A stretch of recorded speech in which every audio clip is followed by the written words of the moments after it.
Yahweh, soberano Pai Celestial, no poder do nome do nosso Senhor Cristo Jesus, nos abençoa e nos guarda, nos ilumina e nos guia por um bom caminho. Aleluia. Aleluia. Amém. 1 Coríntios capítulo 15 versos 1 ao 58. Novo Testamento, vida do Pai. Agora, reafirmo a vocês, irmãos, as boas novas que lhes anunciei, as quais também vocês receberam, nas quais também permanecem, pelas quais também estão sendo salvos se estão se agarrando firmemente à palavra que lhes proclamei. A não ser que creram sem sinceridade. Porque lhes entreguei verdades, dentre as principais que também recebi, isto é, que o ungido morreu por nossos pecados, de acordo com as Escrituras, e que ele foi sepultado, e que ele foi ressuscitado no terceiro dia, de acordo com as Escrituras, e que ele apareceu a Cefas e depois aos 12. Depois disso, apareceu a mais de 500 irmãos ao mesmo tempo, a maioria dos quais ainda estão vivos até hoje, mas dos quais alguns adormeceram, morreram. Depois ele apareceu a Tiago. Depois, a todos os enviados.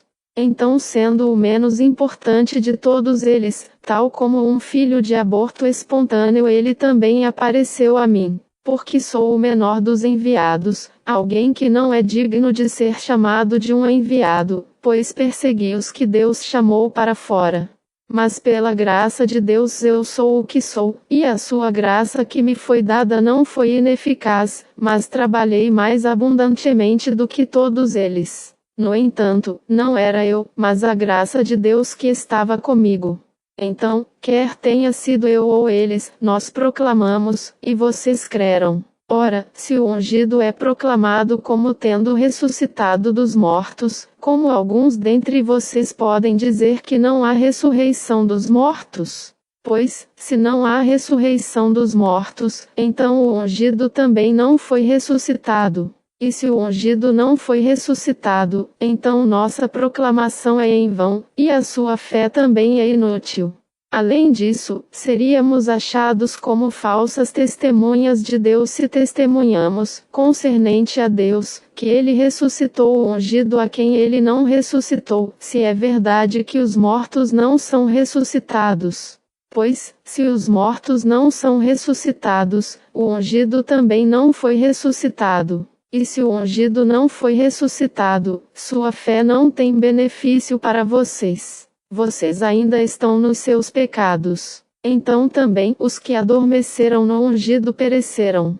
Se, então, temos colocado a nossa única esperança na vida ressurreta do ungido, e ele não ressuscitou, somos os mais dignos de lástima de todos os homens.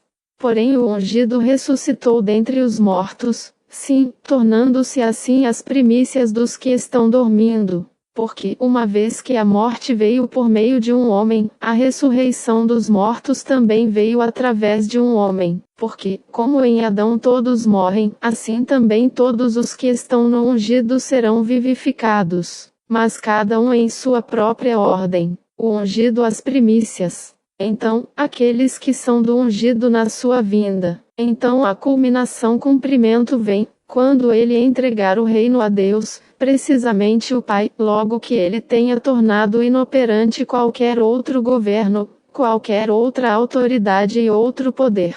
Porque ele deve reinar até colocar todos os seus inimigos debaixo dos seus pés. O último inimigo a tornar-se inoperante é a morte, pois certamente ele colocará todas as coisas em sujeição sob seus pés. Salmo 8 verso 6.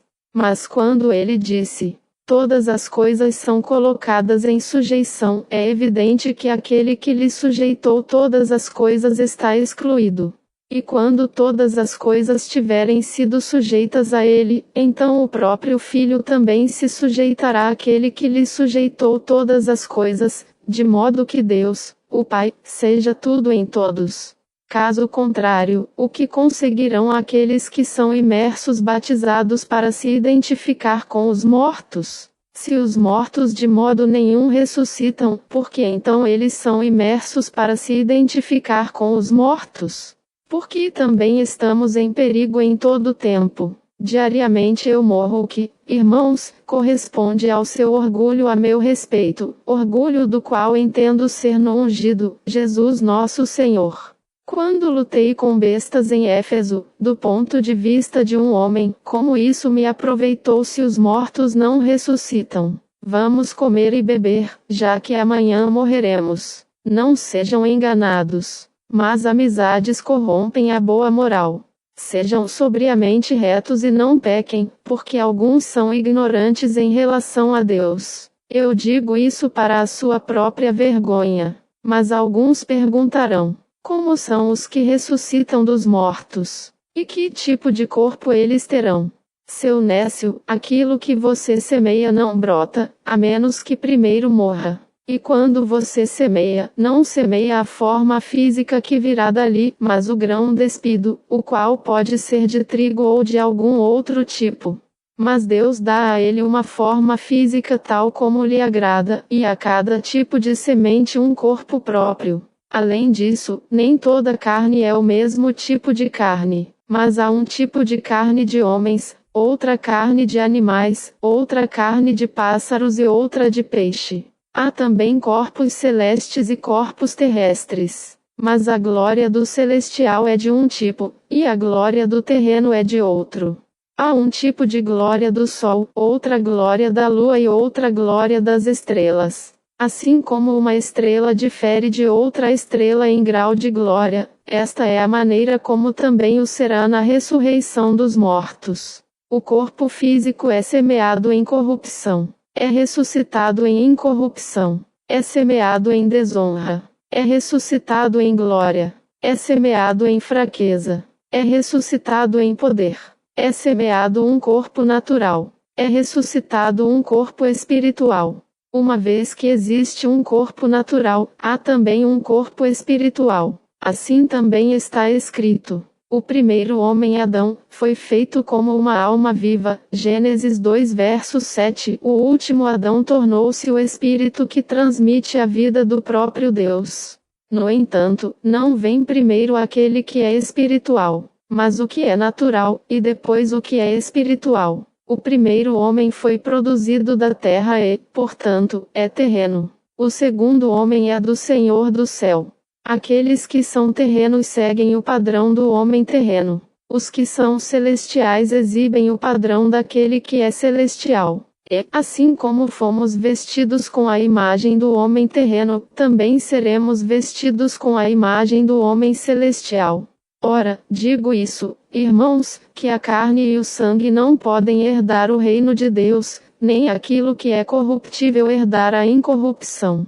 Vejam, eu lhes direi um segredo. Nem todos nós dormiremos, morreremos, mas todos nós seremos mudados em um instante, em um piscar de olhos, ao soar da última trombeta. Apocalipse 11 verso 14. Porque essa trombeta soará, os mortos ressuscitarão incorruptíveis e nós seremos mudados, alterados juntamente com eles. Porque este ser corruptível deve ser vestido de incorrupção e este corpo mortal deve ser vestido com imortalidade.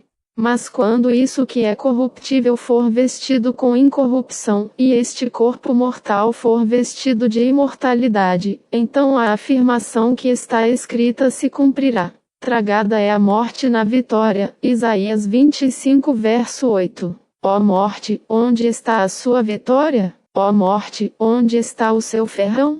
O ferrão que causa a morte é o pecado. E a lei é que dá força ao pecado. A lei dá força ao pecado. Por um lado, expondo os pecados dos quais antes estávamos inconscientes. Por outro, reforçando o conhecimento do desagrado de Deus em relação aos já conhecidos. Mas graças sejam dadas a Deus, o qual nos dá a vitória através do nosso Senhor Jesus, o ungido. Portanto, meus amados irmãos, sejam firmes, inabaláveis, sempre abundantes na obra do Senhor, sabendo que o seu trabalho no Senhor não é inútil.